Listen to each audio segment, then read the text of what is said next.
మా పార్టీ నాయకుల గురించి మాట్లాడుతున్నారు కాబట్టి డెఫినెట్ గా ఖండించాల్సిన అవసరం ఎంతైనా ఉంది కాబట్టి మేము మా వర్క్స్ ఏవైతే జరిగినాయి ఏంటో చెప్తూ అది జరగలేని ఇష్యూస్ ని కూడా ఎక్స్ప్లెయిన్ చేయడం జరిగింది. ఆ సమయంలో కొంచెం ఆర్గ్యుమెంట్స్ జరగడం తోటి నా వాయిస్ బయటకు వచ్చి అప్పటి నుంచి ఇంకా హేమ అనేది అంటే ఏమంటారు సాఫ్ట్ గా వైల్డ్ గా కూడా కనిపిస్తుంది అనేది కనిపించింది.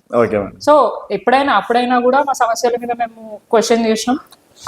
అప్పుడు కూడా అంటే ప్రభుత్వం ఉండే కాబట్టి అధికారులు స్పందించి ఇది చేసారు. ఇప్పుడు కూడా ఆఫీసర్స్ ఏ ప్రభుత్వాలు ఉన్నా పనిచేయాలి. అల్టిమేట్ గా వాళ్ళు మాకు జవాబు చెప్పాలా, వాళ్ళు మాకు చెప్పాలా, మేము ప్రజలకు చెప్పాలా, వాళ్ళు కూడా ప్రజలకు చెప్పాల్సిన అవసరం ఎంతవే ఉంది. కానీ కొద్దిగా లేజినెస్ కనిపిస్తుంది. సో అట్లా మేము మేయర్ గారిని ఆఫీసర్స్ ని నిరంతరం ప్రశ్నించడం సమాధానం దొరకట్లేదు మాకు. ఇప్పుడు రెండు సార్లు కౌన్సిల్ మీటింగ్ అయింది. 2 కౌన్సిల్ మీటింగ్స్ లో ఎక్కడ సాటిస్ఫైడ్ రిప్లైస్ రాలేదు. ఏమనంటే will get back to you, will let you know, మేము కొత్తగా వచ్చినాం అని చెప్పేసి ఆఫీసర్స్ ఎక్స్క్యూజ్ ఇవ్వడం, అవసరమైనప్పుడు పార్టీలు మారడం, మేయర్ గారు లాగా పార్టీలు మారుకుంటూ కూర్చోవడం, ఇదే పనిగా పెట్టుకున్నారు తప్ప ప్రజల మీద దృష్టి పెట్టి ఫోకస్డ్ గా డెవలప్మెంట్ చేయాలి, వారికి వెల్ఫేర్ స్కీమ్స్ అందించాలి అన్నది మాత్రం మాకు ఎక్కడ కనిపించట్లేదు. ఎందుకంటే మేము 10 years సర్వీస్ ఓరియంటెడ్ లోనే పని చేసినాం.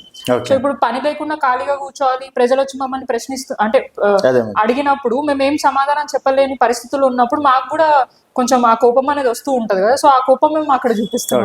అండ్ మేడం ఇప్పుడు కాంగ్రెస్ వచ్చినాక చాలా మంది బీఆర్ఎస్ నుంచి, కొంతమంది కార్పొరేటర్లు కాంగ్రెస్, బీజేపీ నుంచి కూడా కాంగ్రెస్ లోకి రావడం అనేది జరిగింది. అండ్ మీకు కూడా ఆ టైంలో పిలుపు వచ్చిందని చెప్పేసి ఉన్నాం మేడం. అంటే ఇప్పుడు పార్టీలు మారినప్పుడు, ప్రభుత్వాలు వచ్చినప్పుడల్లా వాళ్ళ పార్టీ స్ట్రెంత్ ని పెంచుకోవడానికి వాళ్ళ ప్రయత్నాలు వాళ్ళు చేస్తుంటారు. కొంతమంది వాళ్ళ అవసరాలకు పోతారు, కొంతమంది వాళ్ళ ఆస్తులు కాపాడడానికి, అంటే వివిధ రీజన్స్ తో వాళ్ళు పార్టీ మారుతారు. నాకు ఇక్కడ ఏ రీజన్ కనిపించలేదు పార్టీ మారడానికి. నాకు అన్ని విధాలుగా పార్టీ సహకరించింది, సపోర్ట్ చేసింది, అవకాశం ఇచ్చింది. ఈ రోజు నేను ఈ స్థాయిలో నుంచొని ఇక్కడ మీ ముందు మాట్లాడుతున్నా అంటే అది కేవలం పార్టీ వల్లనే. కేసీఆర్ గారికి ఇచ్చిన అవకాశం, ఎమ్మెల్యే గారు కేటీఆర్ అన్న చూపించిన సపోర్ట్ తోటే నేను ఈ రోజు ఈ స్థాయిలో ఉన్నా. సో నాకు ఇంత ఇచ్చినాక మళ్ళీ నేను పార్టీ ఎందుకు మారాలా? నాకేం అవసరం? డబ్బులా నాకు అవసరం లేదు. పేరుంటే ఖచ్చితంగా మనం కష్టపడితే మన రూపాయి ఎక్కడికి పోదు. సో పైసల కోసం పోయే వ్యక్తులం కాదు కాబట్టి అవసరం లేదు, పార్టీలు మారాల్సిన అవసరం లేదు. అల్టిమేట్ గా రేపటి రోజున ఏదైనా పార్టీ నుంచి ప్రజలకి మంచి జరుగుతుంది అంటే అది బీఆర్ఎస్ పార్టీ అని నేను నమ్ముతున్నా, ప్రజలు కూడా నమ్ముతున్నారు. కాబట్టి అదే నమ్మకంతో నేను బీఆర్ఎస్ లోనే. ఎన్ని ఆఫర్స్ వచ్చినా, ఎన్ని పిలుపులు వచ్చినా మేము రామని చెప్పేసి కరాఖండిగా చెప్పేసినాం. ఇప్పుడే కాదు, ఎలక్షన్స్ మూమెంట్ లో కూడా కొన్ని సందర్భాలలో టికెట్ విషయంలో డిస్కషన్ వచ్చినప్పుడు అప్పుడు కూడా వేరే పార్టీ వాళ్ళు ఆఫర్స్ చేసినా కూడా మేము క్లియర్ గా చెప్పినాం, మాకు పార్టీ అండగా ఉంది, ఉన్నాక కూడా మేము ఎందుకు ఇది చేసుకోవాలి, సో మాకు ఏ ఆఫర్స్ వద్దు, ఏ పిలుపులు వద్దు, మేము ఇక్కడనే హ్యాపీగా ఉన్నామని చెప్పి. ఎప్పటి నుంచైనా కంఫర్ట్ ఉంది, ఎప్పుడైనా కంఫర్ట్. అధికారంలో లేరు అంటే ఇప్పుడు మా వాయిసే కదా ఎక్కువ వినిపిస్తుంది. అధికారంలో ఉన్నప్పుడు మా వాయిస్ వినిపించింది, లేనప్పుడు కూడా మా వాయిస్ వినిపిస్తుంది. ఎప్పటికైనా బీఆర్ఎస్ ప్రజల పక్షాన ఉండే పార్టీ. డెఫినెట్ గా 100% బీఆర్ఎస్ వస్తుంది. మొన్న కూడా ఎక్కువ శాతం పర్సెంటేజ్ తోటి వాళ్ళు కాంగ్రెస్ పవర్ లకు రాలేదు. జస్ట్ 1.8% అంత పర్సెంటేజ్ తోటే, ఓట్ షేర్ తోటే వాళ్ళు అధికారంలోకి వచ్చారు. అది కూడా ఏ సందర్భంలో వచ్చారు, ఎట్లా వచ్చారు అనేది ప్రజలందరూ ఇప్పుడు అనలైజ్ చేసుకుంటున్నారు. వారు ఇచ్చిన హామీలు అబద్ధపు హామీలను ప్రజలు ఇప్పుడు గుర్తించినారు. అంటే వచ్చిన 6 నెలల్లోనే గుర్తించారు. ఎందుకంటే వచ్చిన 100 రోజుల్లోనే నేను 6 గ్యారెంటీలు ఇస్తా అన్న రేవంత్ రెడ్డి గారు 20 నెలలైనా కూడా ఒక్క గ్యారెంటీ కూడా పూర్తి స్థాయిగా ఇంప్లిమెంట్ చేయలేదు. సో అది ప్రజలు తెలుసుకున్నారు. గత ప్రభుత్వ పరిపాలన ఎట్లుంది, ఇప్పుడే పరిపాలన ఎట్లుందని అనలైజ్ చేసుకున్నారు. కాబట్టి ఖచ్చితంగా నెక్స్ట్ వచ్చే ఏ ఎలక్షన్లు అయినా కూడా బీఆర్ఎస్ పార్టీకి 100% అవకాశం ఉంది. ఎక్కువ శాతం సీట్లు కూడా బీఆర్ఎస్ పార్టీకి వస్తాయి, డౌట్ లేదు. బీజేపీ పార్టీ వాళ్ళు చెప్పలేదు. నా పార్టీ గురించి నేను మాట్లాడతాను. వాళ్ళకి ఎన్ని సీట్లు వస్తాయేమో, అరాకొరా సీట్లు ఏమైనా కానీ, అంతకు మించి నాకు బీఆర్ఎస్ వాళ్ళు ఓవర్ కాన్ఫిడెన్స్ వేరు, ఓవర్ కాన్ఫిడెన్స్ వేరు మేడం. అట్లా ఓవర్ కాన్ఫిడెన్స్ ఉన్నారేమో అనిపిస్తుంది. ఓవర్ కాన్ఫిడెన్స్ ఎప్పుడు ఉంటుంది? సెల్ఫ్ గా మేము అనుకుంటే ఉంటది, కానీ ప్రజలు అంటే కాదు కదా. సోషల్ మీడియా కాదు ఇప్పుడు, సరే సోషల్ మీడియా వేదిక గురించే మాట్లాడదాం. అదే సోషల్ మీడియాలో తెలంగాణ కాంగ్రెస్ కి సంబంధించిన ఒక పోస్ట్ పెట్టినారు. ప్రజా పాలన బాగుందా, ఫామ్ హౌస్ పాలన బాగుందా? ఏ పాలన బాగుందని చెప్పేసి 80% పైగా ప్రజలు ఓటేసింది. అంటే అదేదో దుబాయ్ నుంచి ఏదో నడిపించారు కాబట్టి ఆ మాత్రం. సరే పోదాం, ఇప్పుడు మీ మీడియా ఇప్పుడు ఇట్లనే లైవ్ గా పోదాం ఇంటర్వ్యూ, మన ఇక్కడే కాదు ఇప్పుడు. సరే నా ఫేస్ నన్ను చూసి ఎవరైనా ప్రజలు చేస్తారేమో, నేను ఎక్కడో మూలకుంటా పోయి డైరెక్ట్ గా ప్రజల్ని మీరు అడగండి, గతంలో ఆ పరిపాలన బాగుందా, ఈ పరిపాలన బాగుందా, అప్పుడు కేసీఆర్ చేసిన అభివృద్ధి నచ్చిందా, ఇప్పుడు రేవంత్ రెడ్డి గారు చేస్తున్న అభివృద్ధి నచ్చిందా అని ఎనలైజ్ చేద్దాం. వారు చెప్పిన ఆన్సర్స్ మీదనే మనము అంటే ఎనలైజ్ చేసుకుందాం. మనం అంటే స్టేట్ పక్కన పెడితే నేను అనేది ఓవర్ కాన్ఫిడెన్స్ అనేది ఎక్కడ లేదు. ప్రజలు ఇచ్చిన ఏదైతే ఎక్కడో ఉన్న ఏమని అంటే ఫామ్ హౌస్ లో కూర్చున్న కేసీఆర్ గారి గురించి మాట్లాడుతున్నారు, మరి అదే ఫామ్ హౌస్ లో కూర్చున్న కేసీఆర్ గారి గురించి నిరంతరం ప్రజలు అంటే గుర్తు చేసుకుంటున్నారు, కేసీఆర్ గారు రావాలి అని చెప్పేసి కోరుకుంటున్నారు.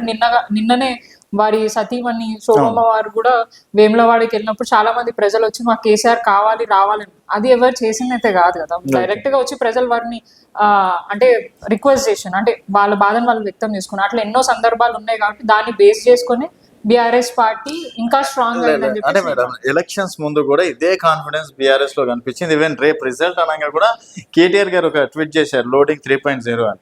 సో ఆ విధంగానే ఇప్పుడు కూడా మీ మీద మీకు నమ్మకం లేకపోతే ఎట్లా అండి? అట్లా ప్రతి ఒక్కరి మీద వాళ్ళ సెల్ఫ్ నమ్మకాలు అనేది డెఫినెట్ గా ఉంటాయి. అట్లనే మా పార్టీ మీద మేము చేసిన అభివృద్ధి మీద నమ్మకం మాకు ఉండే కాబట్టి మేము 100% గెలుస్తామన్న నమ్మకం మాకు ఉండే కాబట్టి మేము చెప్పడం జరిగింది. ఇప్పుడే కాదు రేపు ఓడిపోయినా కూడా మేము అదే గర్వంతోనే ఉంటాం. మేమేమి కృంగిపోలేదు, బాధపడలేదు, ఏం కాలేదు. ఎందుకంటే తర్వాత ప్రజలు రియలైజ్ అవుతారు. ప్రజలు ఆ పూటకి వారు ఏం జరిగిందనే తెలుసుకోకపోయినా తర్వాత తెలుసుకున్నారు. సో ఇప్పుడు అదే జరిగింది. ఆ నిమిషంలో మేము 2,000 రూపాయలు పెన్షన్ ఇస్తే మేము 4,000 అన్నారు, ఎక్కడ పోయింది 4,000? మహిళలకు 2,000 రూపాయలు 2,500 అన్నారు, ఎక్కడ పోయింది? తులం బంగారం అన్నారు, ఎక్కడ పోయింది? మహిళలకి స్కూటీలు ఇస్తా అన్నారు, వితంతులకి కానివ్వండి, వృద్ధులు కానీ ఇప్పుడు దాకా పెన్షన్ 4,000 పెన్షన్ కూడా ఇవ్వలేదు.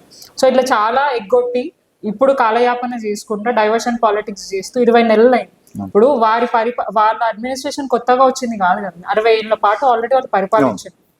కొత్తగా వాళ్ళు ఏర్పాటు చేసుకున్న ప్రభుత్వం కాదు. ఏమనంటే కొత్తగా వచ్చినాం మేము మొన్ననే కదా అంటే 60 ఏళ్ళు ఎవరు చేశారు? నువ్వు కాదని తాత ఇంకెవరైనా వచ్చి చేసిండ్రా అని మేము అనలేం కదా. కొత్తగా వచ్చింది ఏదైనా పార్టీ అంటే అది బీఆర్ఎస్ పార్టీ. 10 సంవత్సరాల పాటు వచ్చి నిరంతరం ప్రజలని ఎట్లా చైతన్యవంతులు చేయాలా, అభివృద్ధిని ఎట్లా ముందుకు తీసుకెళ్లాలా, వారికి సంక్షేమ పథకాలు ఎట్లా అందించాలని చెప్పేసి మాట్లాడారు. 10 ఏళ్ల పాటు చేసిన అప్పు గురించి రేవంత్ రెడ్డి గారు ఊరికే మాట్లాడుతున్నారు. మరి 2 ఏళ్లలో ఆయన చేసిన అప్పు గురించి మాట్లాడితే అసలు ఏం చేసినా కూడా కనిపిస్తలేదు అభివృద్ధి. సో ఇట్లా ఎన్నో అంశాలు ఉన్నాయి. ఆ అంశాల మీదనే బీఆర్ఎస్ పార్టీకి ఒక నమ్మకం ఉంది.